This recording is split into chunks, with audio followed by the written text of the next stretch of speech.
If you follow the track record of this government in the last 2 years of being in power, that's basically their go-to plan. Come out, 45 figures, life for the people, clap for yourself, and continue to do the same thing. Basically, they repeat it over and over and over and over. It's a very big thank you for staying with us on Dominion Television.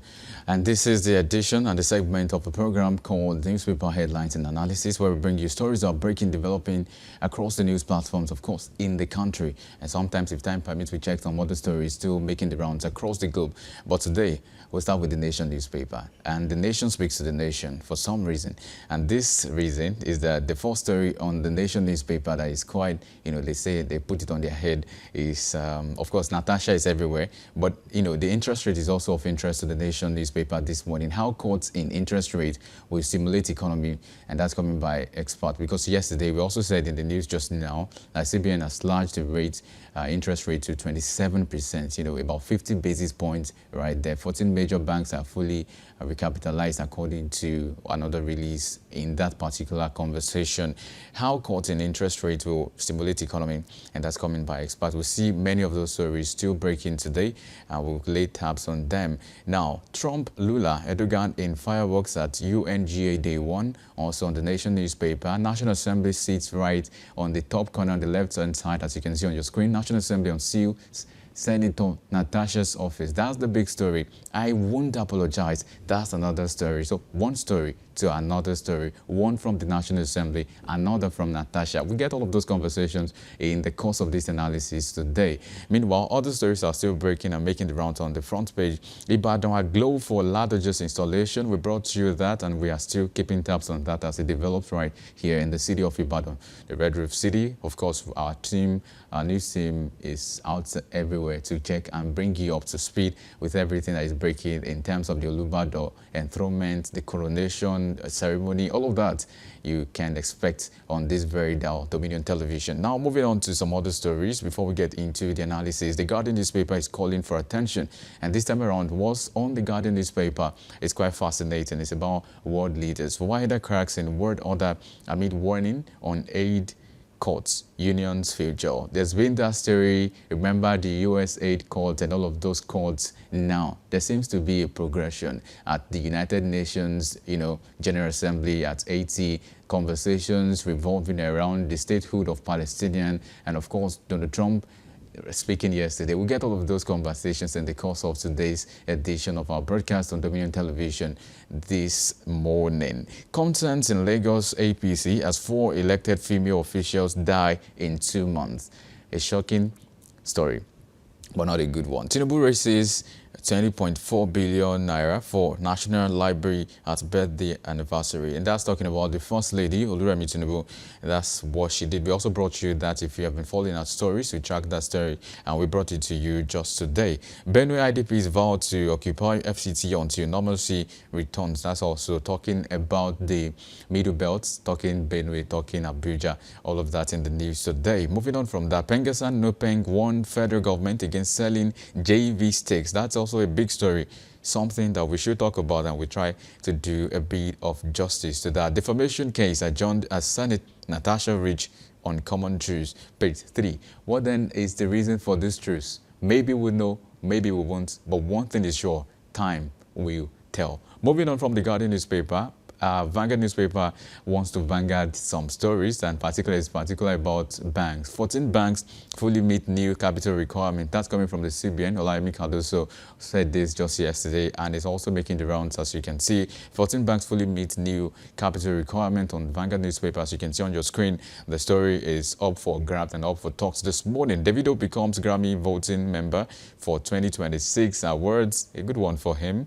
Insecurity. Nursing mom abducted 3 soldiers jailed for selling arms to terrorists. Many of this story, Natasha Akpoti-Uduaghan and Storm Senate office resumed duties. That is a good way to start the conversation this morning with Temitope Ishola, our analyst this morning, joining us on this very edition of Newspaper Headlines and Analysis on Dominion Television. A beautiful morning to you this morning. Pleasure to be here. So let me start the conversation by saying that are you a pro-Senator Akpoti-Uduaghan or you are anti-Senator Akpoti-Uduaghan? I think I'm for the law. From what you've seen, okay, from the projections, Okay. from all of these things that you've seen, do you think she's in the right or she's in the wrong? I think she's in the right in some ways.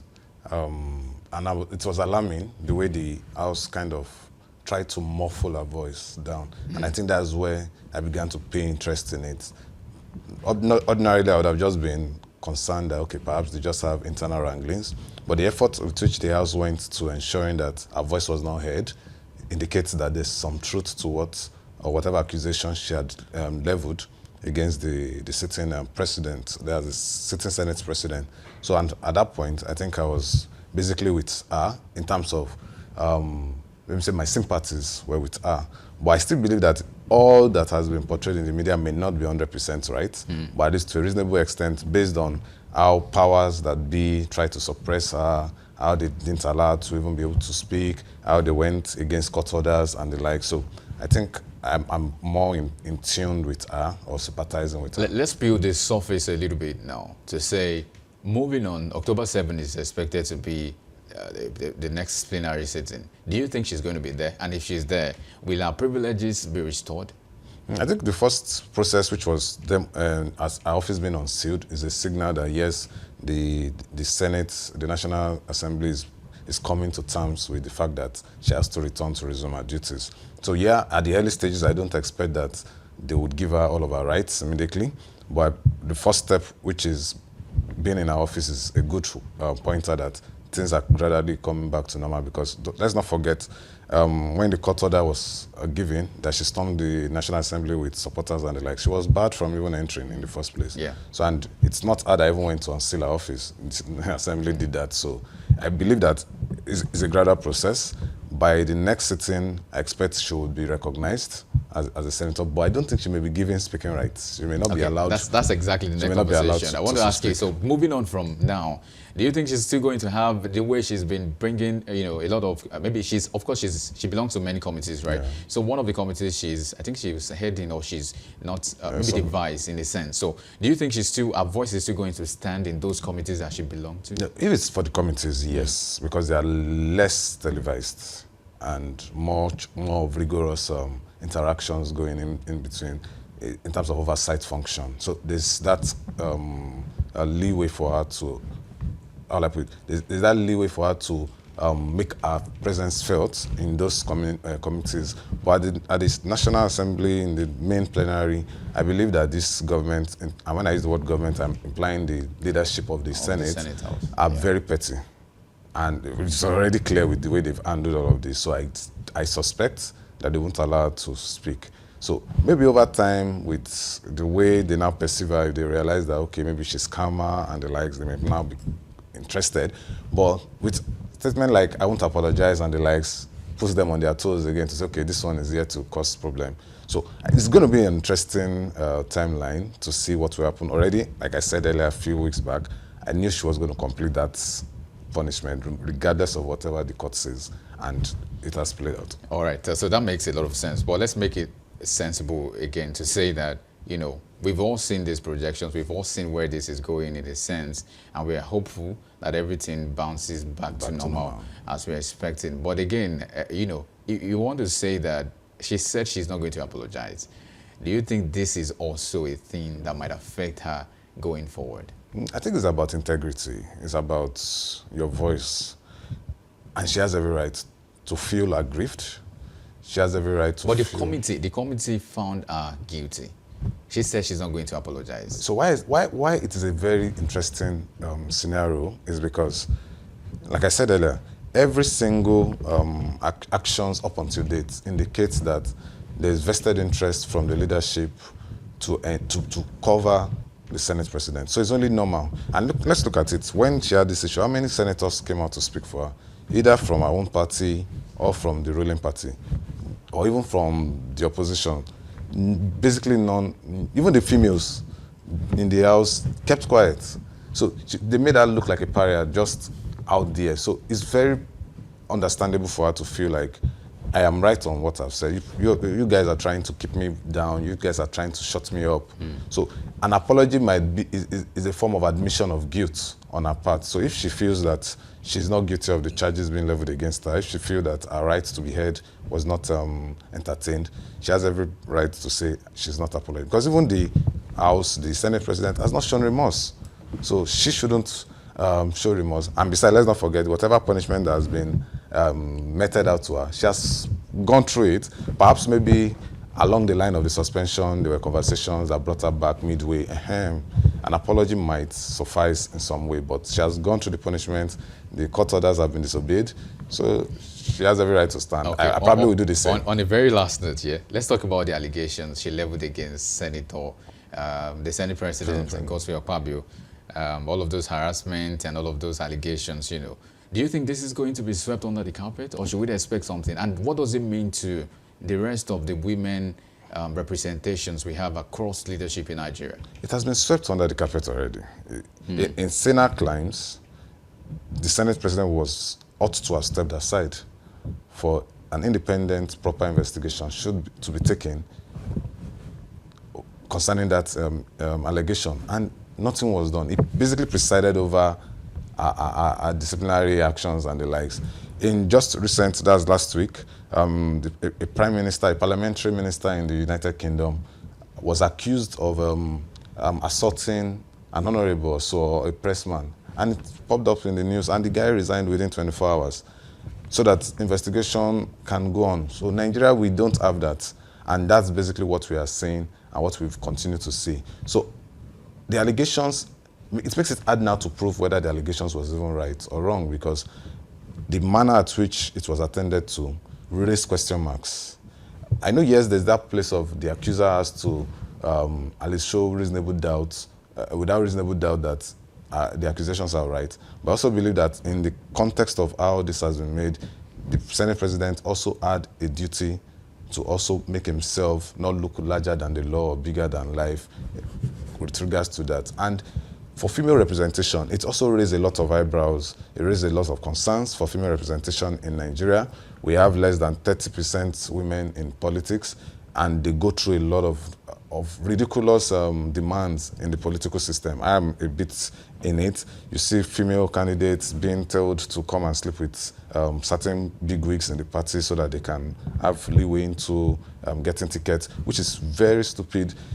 You have they say they want to allow women to come into politics. You give them free tickets. At the end of the day, when you get to primaries, you tell them because they didn't buy the tickets, they are not eligible to be considered as candidates. So a lot of mix-up and mess-up. And if you look at the females in politics today, currently holding positions that have won elections, they practically came in on the back of their husband. They came in on the back of their family name as well. Senator Koti Adaga is not a small person. If she as a person is maybe small, her family name, husband isn't. Ireti Kingigbe of Labour Party, the same.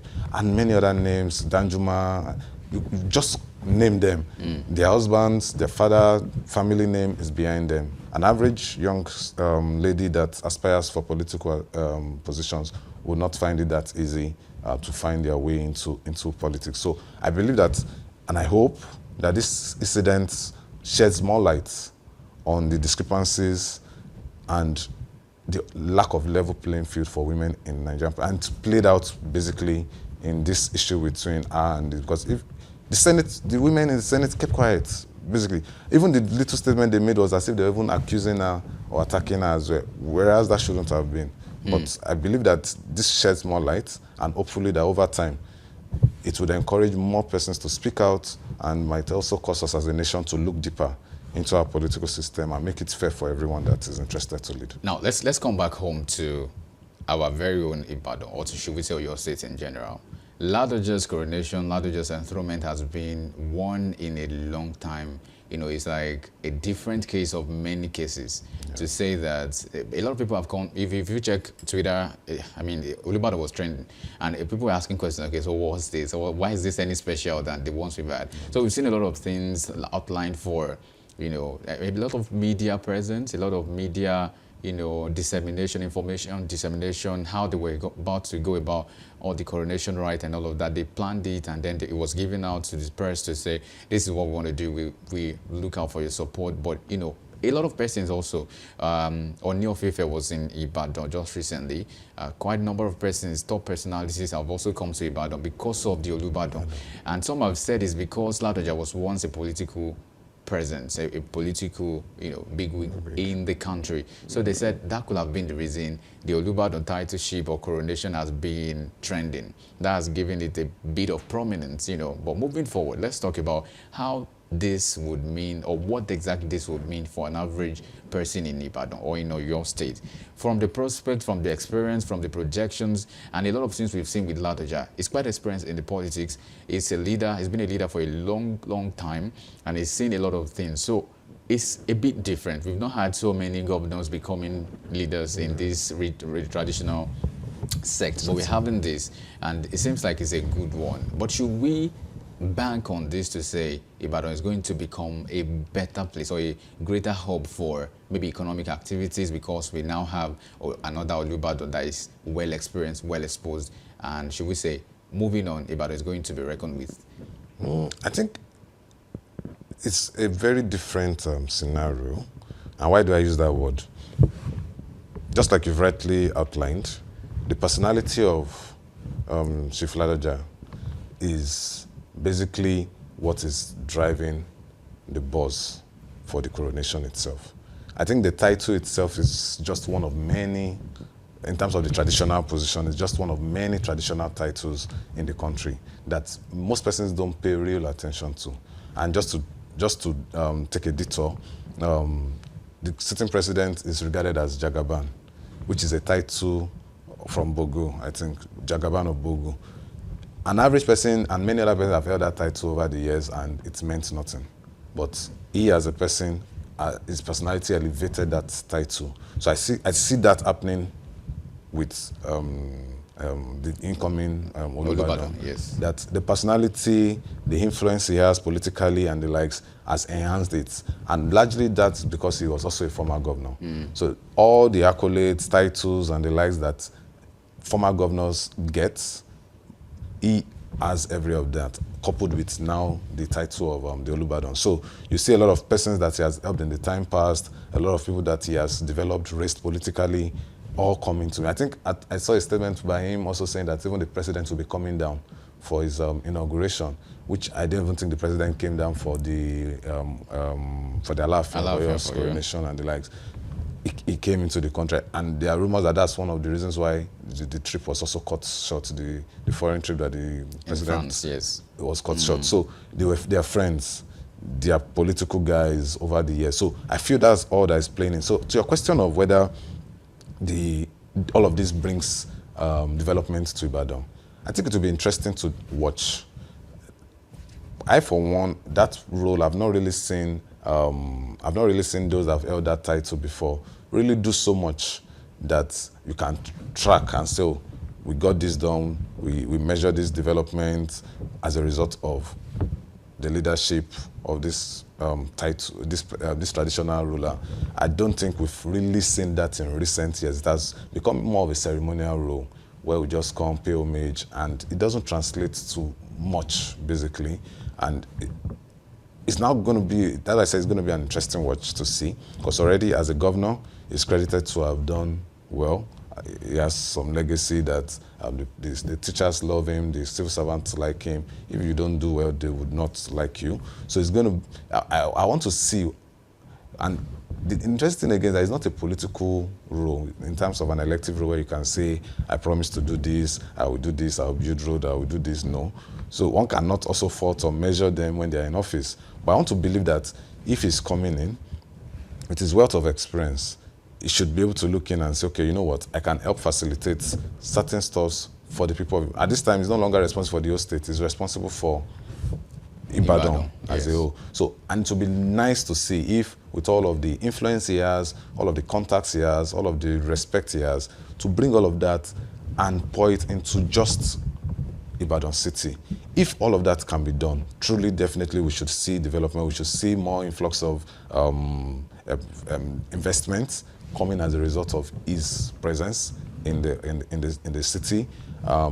He also liaising with the state government to facilitate or fast-track certain developmental projects within Ibadan city. If that can be done, then I think its reign is going to be recognized and celebrated for a long time.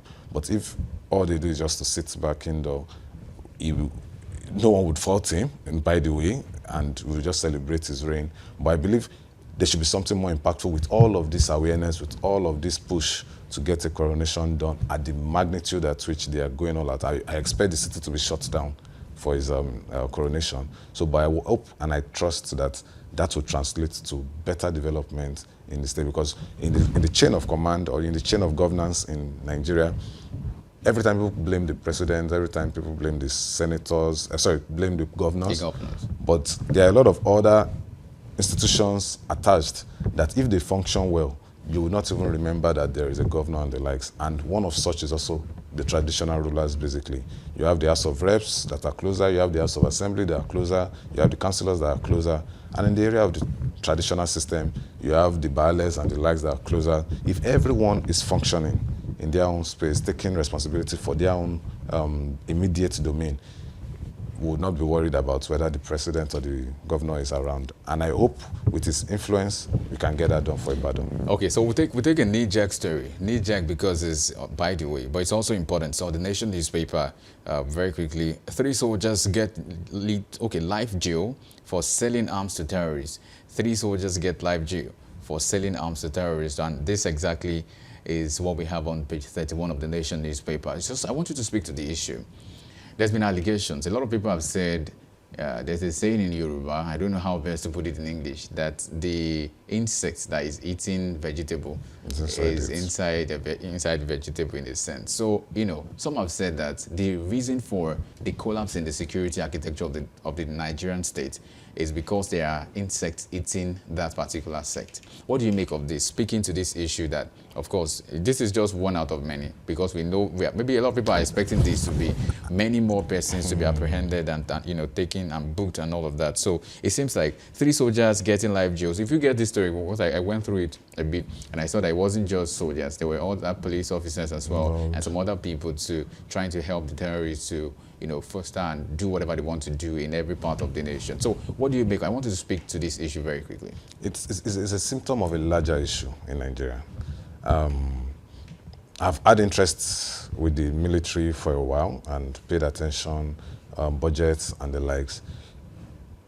The insecurity we have today is because of the fact that there is no clear security policy from governments, not just even this government alone. Previous governments, is either they are being undermined by individuals within the military architecture. At some point, former President Jonathan declared to the world that his government has been hijacked or infiltrated by Boko Haram. And people felt, I for one felt, why would he say so? But it turns out over time that truly it was infiltrated, because when the military wants to go this way, before they get there, the bandits are either waiting to ambush them or has left. They have gone, yeah. So a lot of that, so they are clear, and again, and that's part of why I said they lack clear-cut security policy or defense policy. How do you also take bandits or terrorists in the guise of they have repented, and you conscript them into the army also? How? To fight alongside the same persons that their brothers have killed and the like. So there's a lot of issues going on in the security system. And that's just one. The other one is remuneration. Why would a soldier sell arms? Most likely because he needs to make ends meet as well. The average salary for, I think, at the lowest cadre for a soldier is, I think, 50,000 to 60,000 thereabouts. The entry level soldier. Yes, not those that graduated from NDA, those that the recruits, like recruits and the them. like. 50, and those are some of the core of the guys that are even on the battlefield. 50K and the likes, and there's nothing motivational about it. Their welfare on the action front is also not it. So there's a lot, and this is not even just the military, the police. Let's go and check the barracks. The same thing. So I believe that, and every year there's always this large scale of budgetary allocations made for it. At the end of the day, the top guys up there just siphon those resources. There was a period also where the Air Force had that issue, the military and the Army also had that issue where funds that were meant to procure arms and the likes were stolen. And let's not also forget that conflict, war, people profit from it.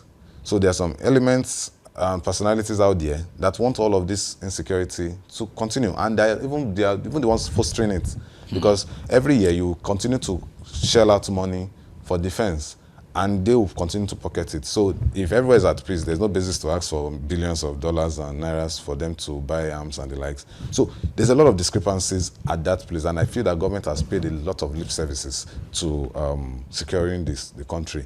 Maybe when they are being attacked, they would sit up, because right now every one of them go out with security, tight guys and the likes. What happens to the average man, the farmer on the farm in the north that bandits are harassing and the likes, or killing or kidnapping?